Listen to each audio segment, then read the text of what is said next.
Hi everybody. As said, I'm really sorry. I know lunch is soon upon us, so please bear with me. And if anyone wants to actually stand up, shake some legs out in my typical coaching fashion, I would fully encourage you to do that. I have the privilege of being co-founder, CEO of CoachCore. For those of you in the room that don't know who we are, we're a social mobility charity actually. We just happen to use sport and apprenticeships to make the change, particularly for those young, marginalised groups, but ultimately trying to inspire more role models out into the local community to make the change. And that's going to form a big part of what I'm going to say over the next sort of 10, 15 minutes. The programme is correct. I want to talk about young people, but I actually also want to zoom out a little bit wider with a nod to the women's edition that we have here today, because I think there's so much around connecting the disconnect that needs to be told, and it's not just through the lens of young people. It needs to be how we can enable young people. So once again, I find myself here. I've had the privilege of speaking with inspiring peers in the room before, and everybody that does know me knows I'm in my element. I am massively passionate about equality, particularly when it comes to women and girls. As I've been very fortunate in my life that whilst I had a lot of disadvantage growing up, I was raised by incredibly strong, tough women. Some of the people that have shaped my career have been incredible female professionals, and I get to work with truly brilliant colleagues and peers, some of which are in the room today, that keep my education and my attitudes hopefully working in the right direction. But sometimes it's quite a confusing narrative to be a male ally in this space. So on the one hand, we'll read reports that talk about jobs in sport are now a 55 to 45% split, that 83% of men and women pay when it comes to competition are now equal, and that things like the Lionesses, that explosion of things that we know created a massive viewership and sign-up of girls at clubs, convince us that things are heading in the right direction, right? Well, not really, if I'm honest. Not in my opinion, anyway. I think it masks the real state of play. It's like the classic sort of sleight of hand, making you look in one direction while the real issue and things are going on in a very different space. So let me give you a counterexample to those stats I just said. A third of girls still don't get the chance to play what is deemed male sports. We've got 1.3 million girls who used to love sport, but when they hit puberty, they now don't do it. And we also have 40% of UK adult females that aren't meeting physical activity levels per week. So how are we not moving the needle on this? I was speaking to a friend outside about this. Like, we know what these inequalities are. They've been here for years. So why are we still talking about it? So in my very humble opinion, it's one thing to talk about issues and change, but what we need to really start to focus is on the solution makers, the dot joiners, the purse holders, the people that are really going to move the needle. Women hold less than 3 in 10 board positions, and about 20% of all chief exec roles in sport are women. And incredibly, 90% plus of Olympic sports still have boards made up by men. The concerns about suitability and safety of kit and equipment are rife, but it's taken really high-profile injuries that some of you will recall, I'm sure, and stands about things like white shorts to be taken in order to get something changed, something moving.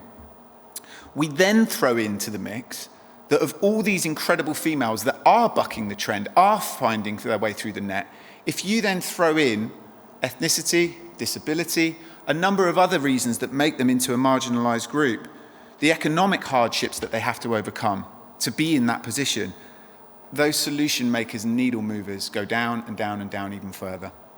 So what to do? Should we keep the conversation flowing? Should we keep the money coming in? Of course. But actually, it's working too slowly. And I think we really get things popping when we stop talking numbers and we start talking names. And we talk about people, actual human beings that we can cling to, be inspired by, be led by, who will listen to you and will speak for you. James at Story 10, I happened to catch his speech before I came on. He was talking about the power of storytelling, and it is so, so true. Dr. Nina Ansari, someone who's bravely stood up for the rights of women in Iran for many, many years, said it's hard to be what we cannot see. Programs and campaigns that are encouraging females to coach or to work in sport are growing, but people just don't realise how daunting that first step really is. We've learnt this time and again at CoachCore. It's the first person that greets them. welcomes them, supports them. That is the critical make or break right at that first initial moment, whether they continue on our apprenticeship or not. That's where our retention stats live or die. Employers and governing bodies will spend utmost amount of time and money and energy on recruitment advertising with the very, very best of intentions, but then fall down when they employ traditional interview techniques and attitudes to women remain the same approach as to how they're then hiring men. It's definitely the same experience for young people, being interviewed in the same ways at the same time.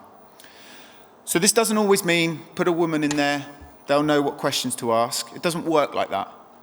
People need to not only see the individuals that they can aspire to be, but they also need to be people that they can relate to from the out.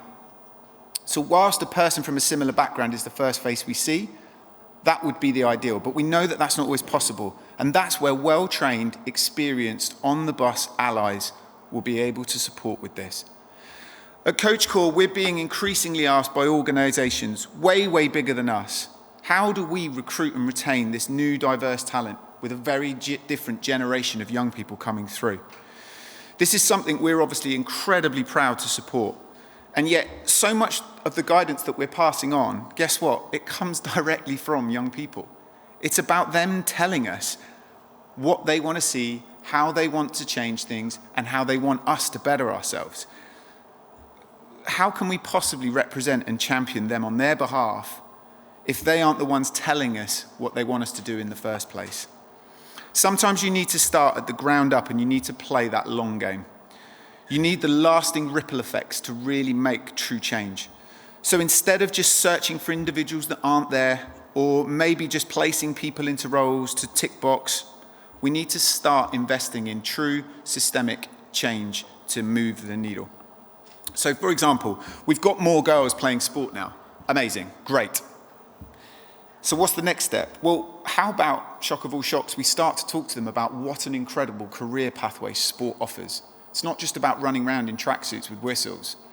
It's about media and business and entrepreneurial skills and digital skills and all these wonderful things that we know our amazing sector can offer.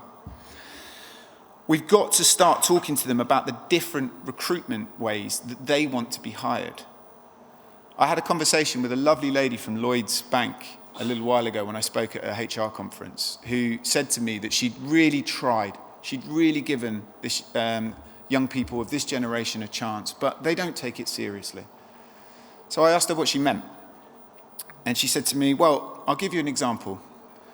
A young man came in for an interview and he was wearing trainers. So I said, okay. I think she was looking for a reaction at that point. And my question back to her was, were the trainers black? And she said, what? And I said, were his trainers black? She said, yeah. And I said, I'll wager that's probably the best pair of shoes he owns. And this poor woman, you saw her deflate. And that's not her fault. She only knows what she knows. The failing goes on above her. The change makers above her need to help her improve her recruitment techniques. These are how we're going to join the dots. My biggest pride at Coach Core is not just seeing the young females that thrive in employment, but also that graduate and do amazing things way after they've left us. So we talk about the Muslim girls' table tennis club that thrives long after that apprentice left, to the single mum, the football apprentice that started as a football community coach but now has created a salsa group in her community, right through to the sports apprentice turned youth worker now supporting some of the city's most extreme outreach programs in the Northeast. We hold those stories up, we celebrate them, we normalise them within our charity so that they are seen not just by women and girls, but by males as well, as something to aspire to. So yes, look, Coach Core is led by a male. I'm standing up here talking about it. We have male staff, we have male learning coaches that make the change and make the difference. But we also have an incredible amount of female leads that welcome those young people on the journey from day one. And Coach Core, by the way, is a charity that is quite literally a 50-50 split when it comes to its people, based on talent, not just equality tick boxing. So again, incredible people who are shaped and encouraged by equally incredible people that still do an incredible amount of things within our communities. That one spark changes everything. That first person you meet, I want you to start to think about that within your own organisations. And I'll leave you with a story. It's not about the amazing apprentices. I've talked about them enough as it is. I'm going to talk a little bit, again, on a human level from my experience. I'm raising 2 young girls, and I'm coaching about 50 other young female athletes on a weekly basis voluntarily. I've got amazing parents within that group that come and tell me that my coaching and the racing that I go still doing today is inspiring their kids. I mean, how lovely is that to hear? But my stock response is always the same. Yeah, but I'd bet you that they'd be more inspired by their mum running. On the weekend, I see it firsthand every single time. And I'll give you a small example. So on the same weekend that I finished in the top 20 for a Commonwealth Games trial for the marathon, my girls got to see their mum finish in the mass participation race, her first ever marathon, after years of self-doubt about fitness and becoming a so-called runner. She did it in under 4 hours, by the way, so that takes the so-called runner bit out of it. And I'll let you decide who my girls rightly sprinted over to hug. So you might think that's a lovely story about my wife and her 2 kids. Well, sorry, but you're wrong. So here's the ripple effect. Now imagine her friends that since that date have started to believe that they could run a marathon and have started coming to her to not only ask for tips, but for her to run with them. And as time went on, her then being a supporter on their sidelines. So this is 2 years ago, and we've seen 5 of our friends in very similar positions to my wife go on and complete their own marathon journeys, inspire their own kids, and then their own friends, and so it goes on. And the fact that my wife is a woman of colour, she's more inspiring to me, and particularly given it's Southeast Asian, which we know has greater levels of inactivity than other groups, that is not a face that's normally at running clubs, and yet she's doing that. I told her recently she was amazing, and she wasn't having it. For those that know her, you know she won't have it. To be someone like that, you've got to be professional or work in that space, she said. A bit more sweary than that, actually, but it shows these superstars don't even know who they frickin' are. My point is that from grassroots to highest echelons, we need to do better to create safe, welcoming spaces for the right people at the right time. If we're making token gestures or not properly considering the solutions that you're trying to change and putting that in place, then the needle moves very slowly and then more opportunities are wasted than the momentum is gained. It's finding the power to be the connect within the disconnect. So whether that's an inspiring chief exec or a hyper-local, tiny community runner like my wife, Sam, we need to hold up their stories better and work with other allies that can ensure, once we get them to that first important step, that we put the grapple hooks into them and they don't leave again. Only then do we start to move those numbers in the right direction, and we demonstrate what true allies could and should be doing as well.